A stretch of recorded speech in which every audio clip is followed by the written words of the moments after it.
Samedi, plutôt calme, les appels à police secours ne se bousculent pas trop, les différentes unités de nuit prennent leur poste au fur et à mesure. D'abord le CAR, qui gère les plaintes et les interpellations, puis la brigade anticriminalité qui opère en civil, et enfin la compagnie départementale d'intervention et les équipes de police secours. La police, la nuit, c'est une trentaine d'agents qui couvrent tout Cayenne et sa périphérie. C'est une équipe solidaire que l'ère nocturne et l'effectif réduit rend plus soudée.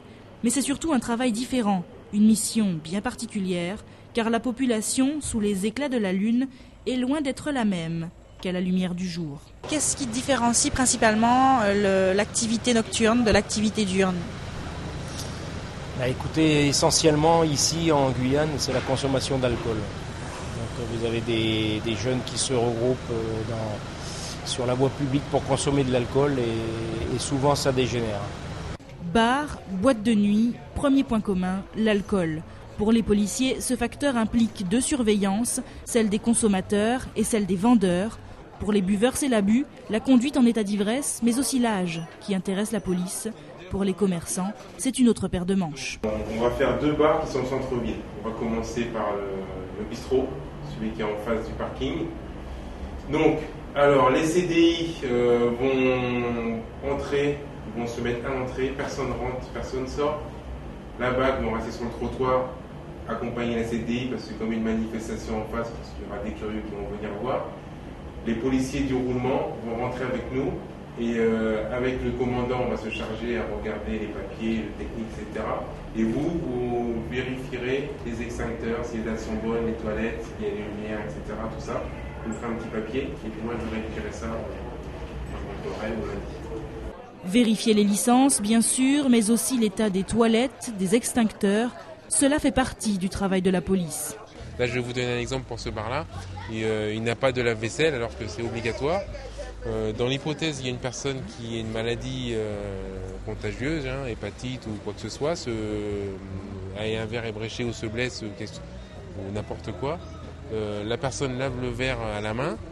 N'est pas lavé à 90 degrés, donc le client arrive en bonne santé pour sortir malade. Les contrôles de débit de boissons depuis un mois sont un peu plus fréquents dans la ville capitale. Objectif stratégique, ne pas laisser croire aux tenanciers du centre-ville qu'ils ont plus de liberté que ceux de la périphérie parce qu'ils se payent meilleure mine. Mais les interventions de la police dans ces établissements ne sont pas toujours bien reçues. C'est pas très correct parce que on essaye de travailler au maximum là, on essaye de rendre service à la population de Cayenne et puis la police nous traite comme des malfrats, des moins que rien et ça je trouve que c'est pas correct. Je suis d'accord qu'il y ait des contrôles, tout à fait d'accord, là je suis entièrement d'accord. Mais il y a une façon de faire et c'est la façon qui m'a pas plu. Le monsieur a été agressif, le premier qui est arrivé était agressif et ça je supporte pas. Arrêtez de suite la musique, non. Gentiment, on dit voilà, il y a un contrôle de vérification des papiers, contrôle de télévisement, tout à fait. Donc, on prend des choses, mais pas comme il a fait. Ça, je suis pas trop d'accord. Je pense qu'un contrôle comme ça, en plein milieu d'une soirée, c'est un petit peu désobligeant pour le public, pour l'endroit, pour les artistes. C'est des choses qui pourraient se faire d'une autre manière, en journée, quand il n'y a pas encore de clients, il passe, il fait son contrôle avec le patron et puis voilà quoi. Mais là, il débarque en masse. C'est banlieue 13, on y va. Les jours de fin de semaine, le vendredi et les samedis, surtout à ces heures-ci, on fait des contrôles à cette heure-ci justement pour voir s'il n'y a pas de travailleurs dissimulés, les extras. On fait comme ça se voit partout. On embauche quelqu'un qu'on connaît en extra, on le paye 100 € la soirée et ça c'est formellement interdit. On embauche quelqu'un, on fait une déclaration. Maintenant il y a on peut faire des contrats en TTS, c'est des contrats qui sont, on peut les faire par mois, par semaine ou par plusieurs mois. C'est très simple. On remplit le formulaire, on l'envoie à la caisse de sécurité sociale et puis la formalité est très simple. Donc on fait la chasse aussi à ça. Le travail dissimulé, c'est un manque à gagner pour tout le monde. Ça fait partie de la police administrative, ça fait partie de nos missions policières. Donc les contrôles, il faut penser aussi à la clientèle. Donc c'est normal qu'on contrôle si tout est aux normes, si tout est en règle et s'il n'y a pas de problème de dysfonctionnement. Une dizaine de policiers pour bloquer l'établissement le temps du contrôle et le temps d'effectuer les vérifications nécessaires. Des agents de toutes les cellules, BAC, CDI, roulement confondus, cerner l'endroit pour être sûr de l'effet de surprise et assurer le flagrant délit s'il y a, venir nombreux pour pouvoir se défendre et maîtriser une éventuelle agression de la part d'un client alcoolisé. Dans la police, on n'est jamais trop prudent. S'il y a une bagarre, si on doit intervenir, on doit agir vite.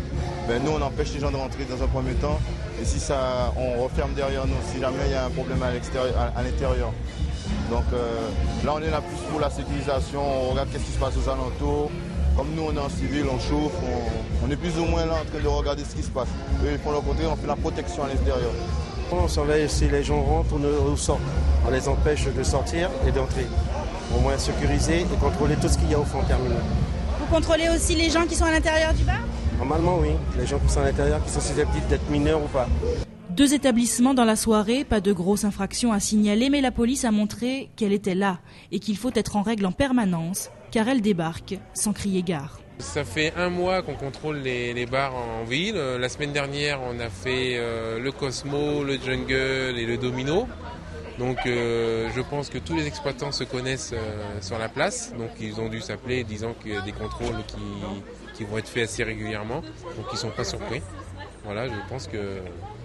Donc, je fais mon travail, et puis c'est surtout pour les consommateurs. Le bilan sur les 2 bars qu'on a fait ce soir, le premier correct dans l'ensemble, il y a des détails mais il n'y a rien à redire.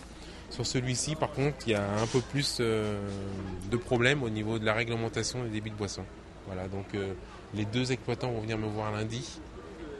Je vais leur notifier sur procès verbal ce que j'ai constaté.